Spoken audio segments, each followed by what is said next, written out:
7 June রাত 8টা বেজে 9 minute রাজধানীর শাহবাগ মেট্রো স্টেশনে যাত্রীদের ভিড়। হঠাৎ সেখানে শার্ট প্যান্ট এবং পাঞ্জাবি পরা দুই মধ্যবয়স্কের আনাগোনা দেখা যায়। দুজনের মুখে মাস্ক ও মাথায় টুপি, যাদের নিয়ে খারাপ কিছু সন্দেহের কোনো অবকাশ নেই।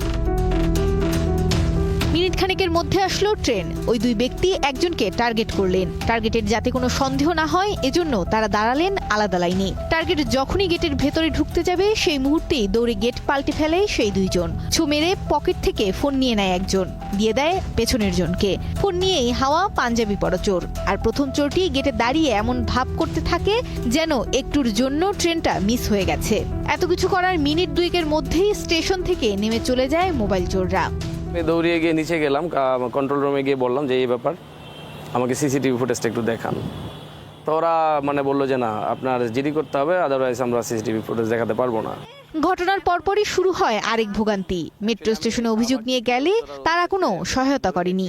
মেট্রো রেল কর্তৃপক্ষ আমাকে অন্য কোনো ফুটেজ আর দেখালো না, একটা ফুটেজই দেখালো, বললো যে আজকে টাইম শেষ, আমাদের শিফটিং হবে। ফুটেজটা পেতে আমাদের সময় লেগেছে 1 সপ্তাহ। এটা আমার কাছে খুবই আশ্চর্য লাগছে এবং দুঃখজনক ব্যাপার। ভুক্তভোগী সোহেল রানার মতো এমন ঘটনা এখন নিত্যদিনের। ফোন হারানোর পর সবচেয়ে বড় সমস্যা, ভুক্তভোগী জানতে পারেন না ঘটনা কোথায় ঘটেছে। তাই থানাগুলো অভিযোগ নিতে চায় না।